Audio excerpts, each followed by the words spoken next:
original. From Story Studio Network. I'm Erin Trafford in Halifax. I'm Dave Trafford in Toronto. And this is Now and Next. This week, Now and Next brings you a special Remembrance Week series, brought to you by the RCAF Foundation.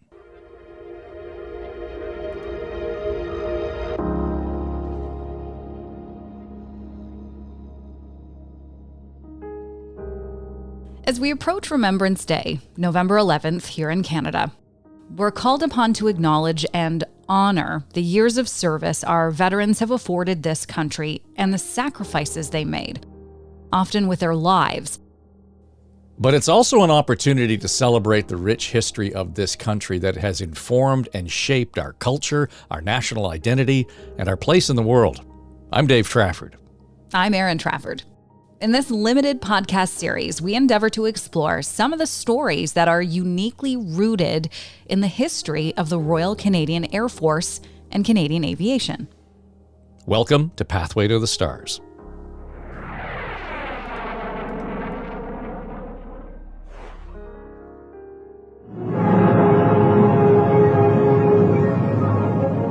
It was a feat of post-war ingenuity and innovation. A supersonic jet designed and intended to defend against the clear and present danger of a missile attack against Europe and North America. It was a new interceptor intended to be the centerpiece for the first line of defense against the very real threat of long-range Soviet bombers capable of delivering nuclear strikes in the Cold War. This is the Avro Arrow, Canada's entry into the supersonic era.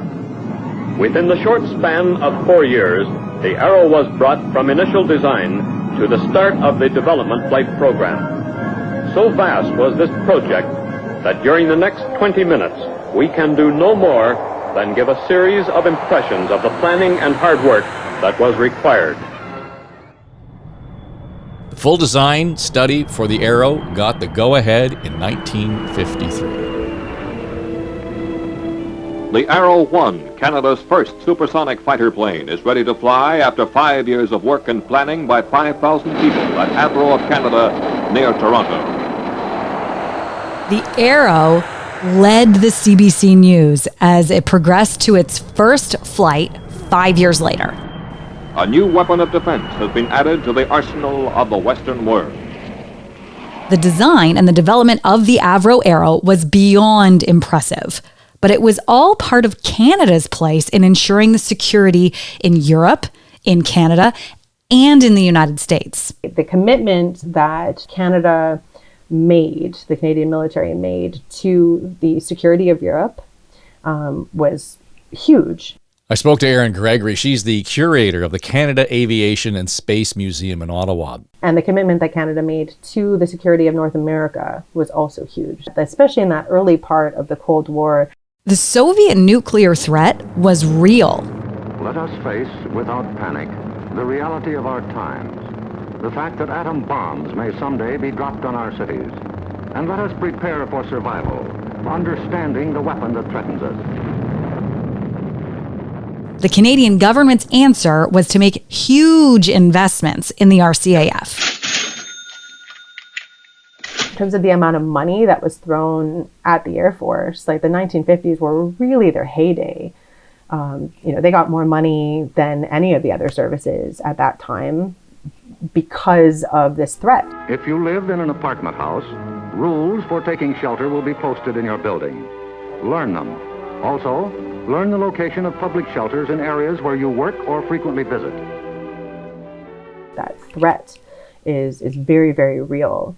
And so it pushes the technology, I think, at an incredible pace. And Avro for Canada was right in the center of all of that.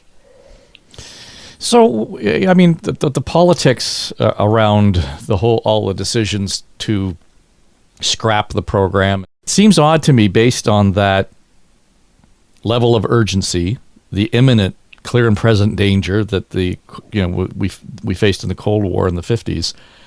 That there would have been that kind of political nitpicking that effectively killed what was, to say it was an industry leader understates what the Arrow was.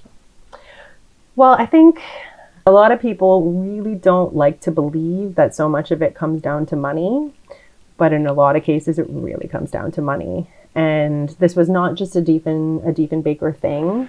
Wouldn't it have been much easier for me on behalf of the government to have continued the Arrow? Saint Laurent was also very much concerned about the amount of money that was being poured into this program. Even the Air Force was very concerned about the money that was going to be poured into the program, given the level of ambition, even though this was all based on requirements, right, that they had come up with themselves.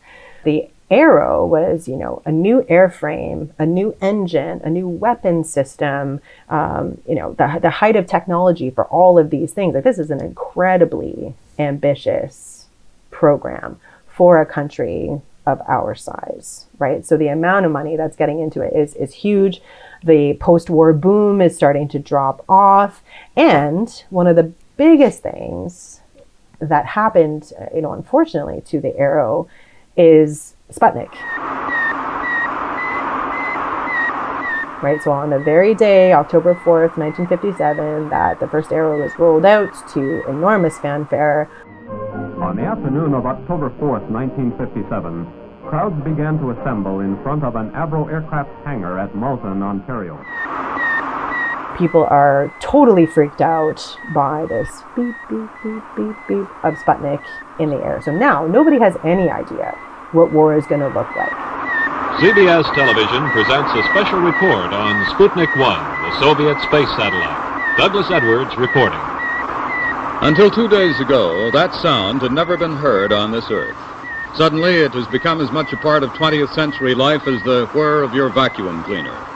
It's a report from man's farthest frontier, the radio signal transmitted by the Soviet Sputnik, the first man-made satellite. The scenario for which the Arrow was designed, of intercepting a Soviet bomber that was armed with a nuclear weapon, taking it down somewhere far away from superpopulated areas in southern Canada and the northern US, that no longer looks like that's going to be the war that we're fighting anymore, right? So now we're thinking, like, are they going to arm these satellites with nuclear weapons? Do they have lasers on them? Like, what are the Soviets up to? Nobody knows, right? This is a very shocking and concerning thing to have happen. And it really changes the way people at certain levels feel about the Arrow and the utility of it. And why are we dumping all of this money into something that may not actually do what we need it to do?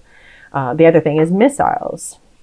So the whole thing about intercontinental ballistic missiles, you can't put an interceptor up against those things. It didn't seem like that was going to be the way forward anymore. And so as the costs start to balloon and balloon and balloon, and there were still millions more dollars that were going to be poured into this program before this aircraft actually became, what it was meant to be. There's so many things that happened to that project, and a lot of it is about money and a lot of it is about timing. John Diefenbaker was the prime minister who made the decision to shut down the Arrow. The buck stops here. And it wasn't just about a line item in a federal budget. Shuttering the Arrow project meant real people lost high-skilled, high-paying jobs. And in communities like Brampton, where a quarter of the labor force worked for Avro, hundreds must also move in search of new jobs.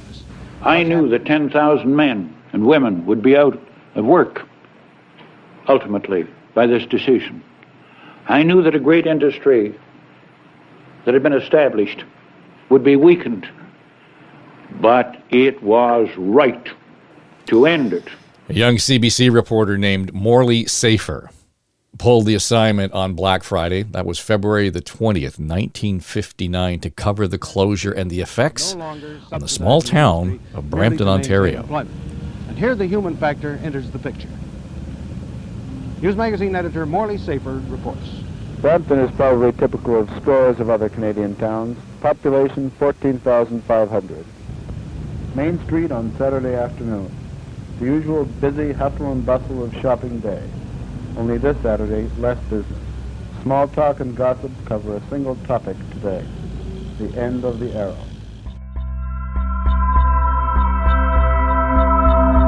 Now, in that moment, about 30,000 jobs evaporated when the Arrow was canceled.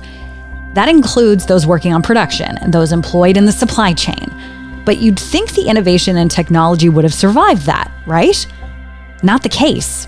All the engines, production tooling, and technical data were ordered to be destroyed. The official reason was concern the Soviets would get their hands on this secret material used to build the Arrow. Avro ceased operations in 1962. The question is, what was the fallout? I put the question to Erin Gregory.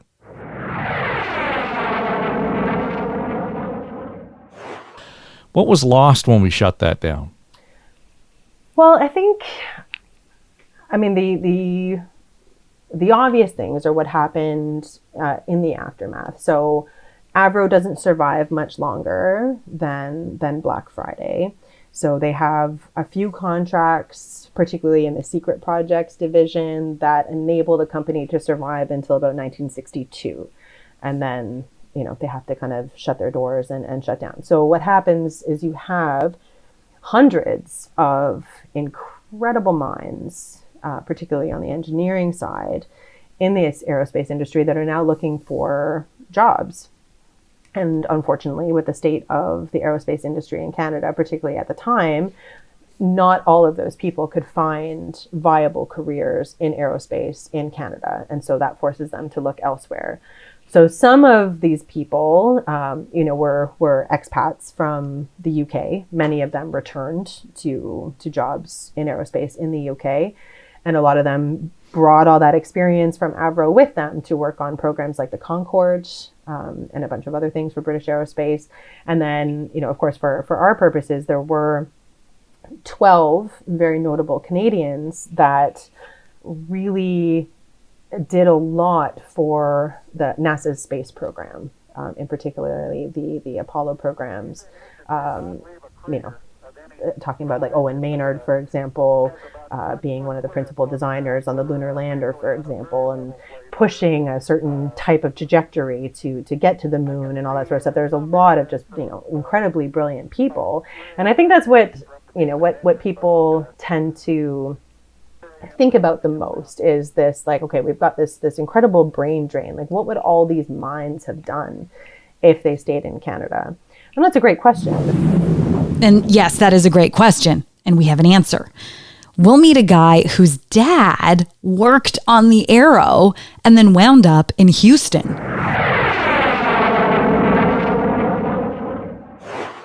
If you're enjoying this podcast and you want to learn more about our Canadian aviation history, visit the RCAF Foundation website.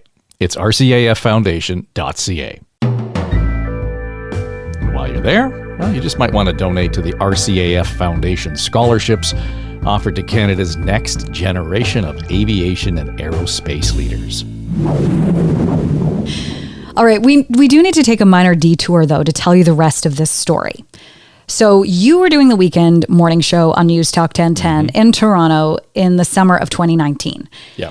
And you just happened to be on the air on July 20th, which was the 50th anniversary of the Apollo 11 moon landing.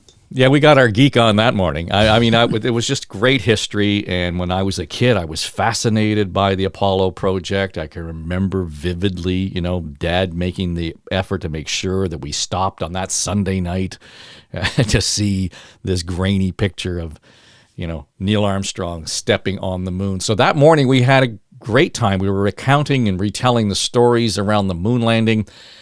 Now, as we're doing so, the show host, who was coming on after me, he is sitting in the control room, as he is wont to do, waiting for his show to start. And in the course of my show, he tells our technical producer, well, he knew the Apollo astronauts. So this is Frank Cohn, and he hosted the Home Improvement Show. Yeah, he's the hammer and nails guy. So it turns out Frank's father worked on the Arrow, and the rest of the story is just crazy. Yes, Dad worked for Avro many years. He actually was helping develop the computerized systems, and in those days, their computers were the size of an office building and punching out 5 billion little cards with holes in it and stuff. And I remember as a young kid coming home from school and my parents all upset because it was Black Friday. Everybody at Avro was laid off, and my poor mother and father, 5 little kids, I think were all under the age of 10, wondering what the heck they were going to do. And the next thing we know, Dad gets a phone call from NASA saying, do you want a job? So we literally packed up almost immediately and moved to near the Langley Air Force Base in Newport News, Virginia, where NASA was initially located before they moved to Houston. And we ended up moving into a brand new subdivision that was being built for the astronauts and all the support crew. So our immediate next door neighbor was Gus Grissom. A couple of doors down was Wally Schirra. Up the block was Deke Slayton. Went to school with their kids. And I can remember when Virgil... So for those of you following along at home, he has just named like the 7 most famous astronauts in the 1960s. I mean, really. So I got to meet basically all the original astronauts. And I can remember when Gus Grissom went up into space and all the cameras were all over their front yard, and Betty Grissom came out very upset, kicked them off her property.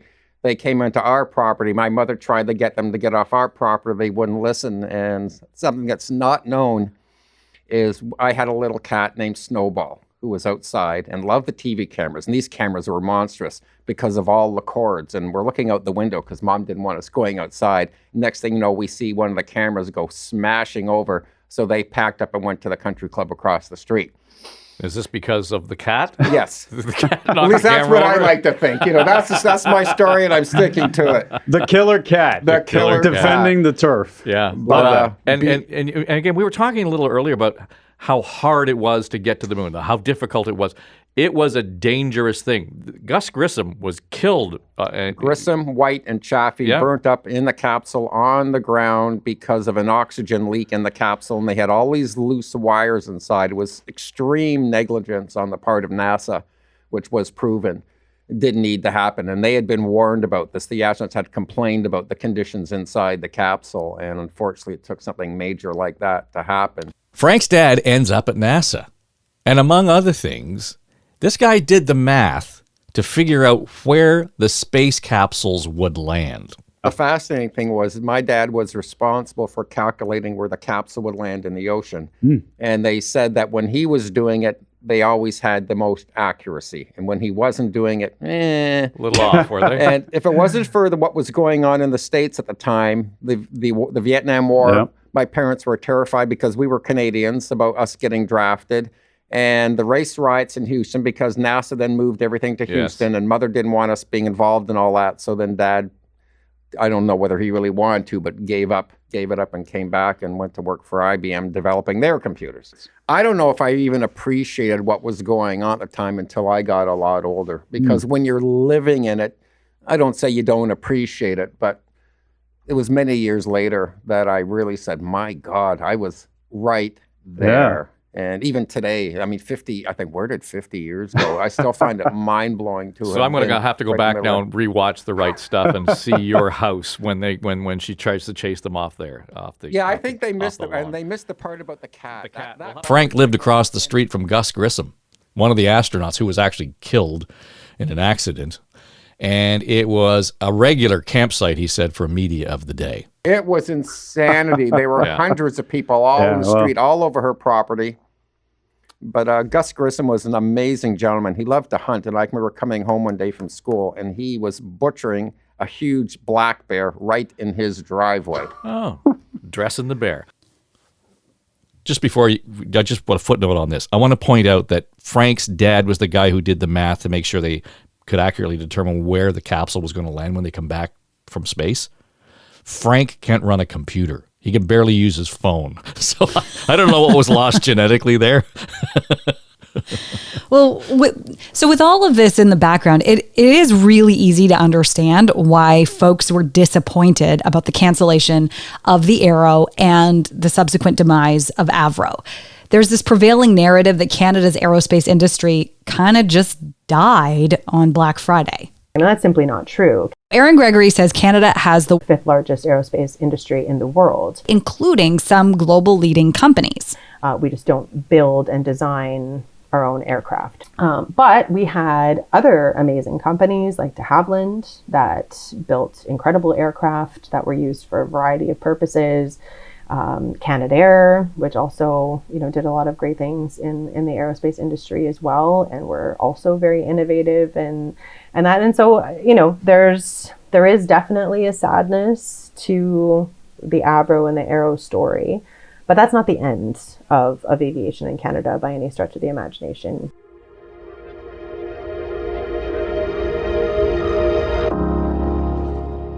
By any stretch of the imagination.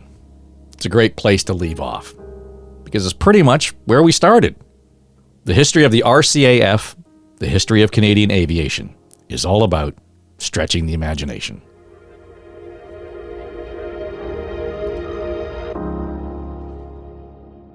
This Now and Next series, Pathway to the Stars, is produced for the RCAF Foundation by Story Studio Network. And we'd encourage you to go over to their website, check them out, rcaffoundation.ca, and while you're there, you may want to consider donating to the RCAF Foundation scholarships offered to Canada's next generation of aviation and aerospace leaders like Trisha Verde. By 16, I knew I wanted to pursue a career in aviation as a pilot, and I introduced the idea to my parents, but I was met with disapproval since it wasn't a female-like career.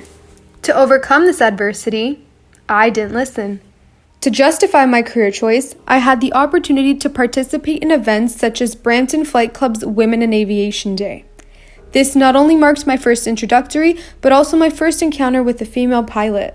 She became my role model and validated my dreams of becoming the next female Chuck Yeager.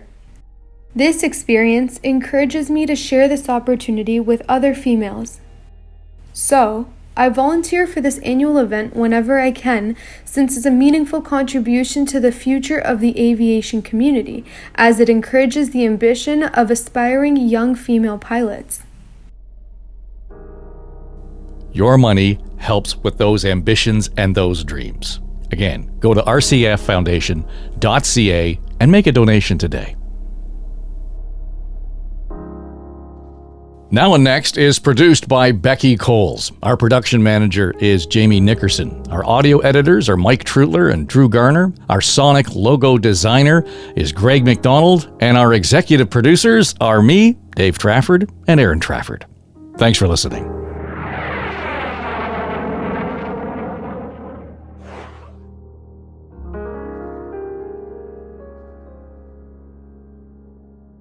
This is SSN. Story Studio Network.